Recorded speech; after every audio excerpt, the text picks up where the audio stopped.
Bienvenidos a esta segunda lección que versa acerca del viejo problema de los judaizantes, que así como en aquellos días en que los apóstoles estaban predicando la palabra con tanta certidumbre, con toda la verdad de la revelación que el Señor Jesús les había entregado, así también como ellos comenzaron a hacer esta magnífica obra, fueron adversados, y mientras ellos hablaban la verdad, habían personas que saliendo de la iglesia naciente, judíos ellos que sí habían hecho profesión de fe, pero que se habían desviado y fueron a los hermanos recién convertidos de los gentiles a confundirlos y decirles de que era necesario que para ser salvos se tenían que circuncidar y guardar la ley, y causaron tal problema que tuvieron que ventilar este caso en Jerusalén con los apóstoles y los ancianos del principio,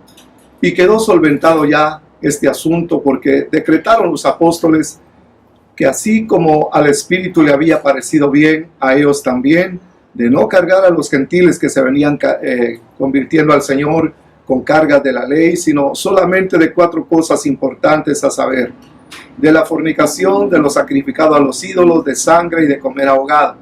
Por lo demás, pasadlo bien, decretaron ellos. Así también hoy hay muchos cristianos, o mejor dicho, religiosos, que están queriendo confundir a los hermanos nuevos, que están queriendo pervertir el Evangelio de Cristo. Y por eso me veo en la necesidad y en el privilegio a la vez de dar esta lección, que podemos tomar la base bíblica para conversar plenamente acerca de ello. Y dice en Gálatas capítulo 3, «Oh Gálatas insensatos, ante cuyos ojos Jesús el Mesías fue exhibido crucificado, ¿quién os fascinó? Solo esto quiero averiguar de vosotros. ¿Recibisteis el Espíritu Santo por las obras de la ley o por la predicación de la fe? ¿Tan insensatos sois? Habiendo comenzado en el Espíritu, ahora os perfeccionáis en la carne». Es importante esta aseveración que hace el apóstol Pablo. Más bien es una pregunta. Solo quiero saber cómo fue que ustedes comenzaron a ser bendecidos. Si fue por las obras de la ley o por el oír con la fe.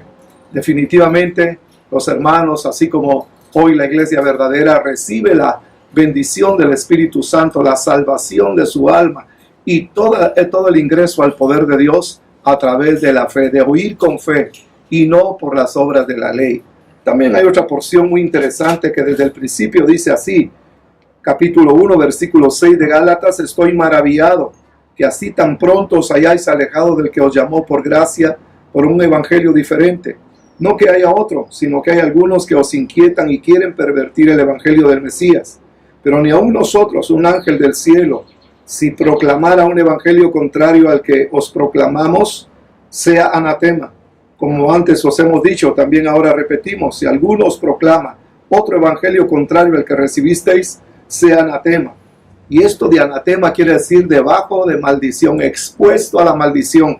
Porque en verdad, esto de pretender guardar la ley de Moisés acarrea maldición. Porque aunque la ley es santa, justa, buena y de procedencia divina, el hombre es el perverso que no puede con la ley de Dios. Nadie jamás ha podido. Israel es un gran ejemplo de lo que no se debe hacer.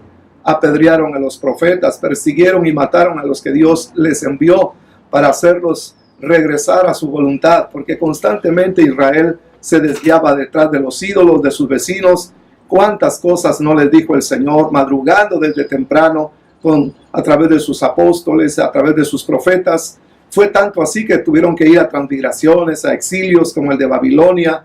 Destruyeron el templo de Jerusalén, se llevaron los vasos del templo y perdieron el arca del pacto, y a la postre mataron al Mesías. Se quedaron sin templo y tienen más de 2000 años de estar sin sacrificio cruento. No hay sangre que los cubra. En realidad Israel es un ejemplo de lo que no se debe hacer con la misericordia, con el amor y con la bondad del Señor. Por eso dice la Escritura que el que no persevera en todos los mandamientos de la ley, pues lo único que acarreará es maldición. Mas para eso apareció el Hijo de Dios, para ayudarnos a los necesitados, solventar nuestro problema de no poder con la ley de Dios llenarnos de su amor de tal manera que ahora nos sea factible plenamente ser cumplidores de la ley, que sí es necesario cumplirla, pero no como Israel pretendió cumplirla, sino ahora como el Señor Jesús lo pone en nuestros corazones, al amar a Dios sobre todas las cosas y a nuestro prójimo como a nosotros mismos, nos hace guardadores, cumplidores de la ley. Que nadie los engañe con huecas filosofías, sigue diciendo la palabra. Incluso hay otra porción que dice, los que queréis, versículo 21 del capítulo 4 de la misma carta apostólica, dice, decidme los que deseáis estar bajo la ley, ¿no ponéis atención a la ley? Porque está escrito que Abraham tuvo dos hijos, uno de la esclava y otro de la libre. El de la esclava nació según la carne, pero el de la libre según la promesa, las cuales son alegorías, porque éstas representan dos pactos. Una, Agar del monte Sinaí, engendra para esclavitud. Ahora bien, Agar es el monte Sinaí en Arabia, y es figura de la Jerusalén actual, pues está esclavizada con sus hijos. Pero la Jerusalén de arriba, la cual es nuestra madre, es libre, porque está escrito, regocíjate, oh estéril, la que no das a luz, prorrumpe y clama, la que no sufres dolores de parto, porque muchos son los hijos de la desamparada, más que los que de la que tiene marido. Así que vosotros, hermanos, como Isaac, sois hijos de la promesa. Y tal como entonces el que nació según la carne perseguía al que nació según el Espíritu, así también ahora. Pero ¿qué dice la Escritura? Echa fuera a la esclava y a su hijo, porque no heredará el hijo de la esclava con el hijo de la libre. Por tanto, hermanos, no somos hijos de la esclava, sino de la libre.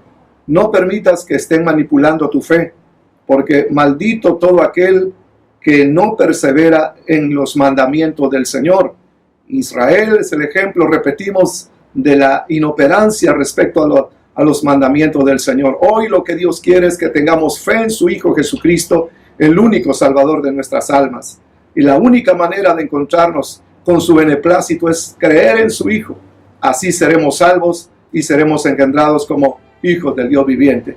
Que Dios te bendiga y será hasta una próxima oportunidad. Amén.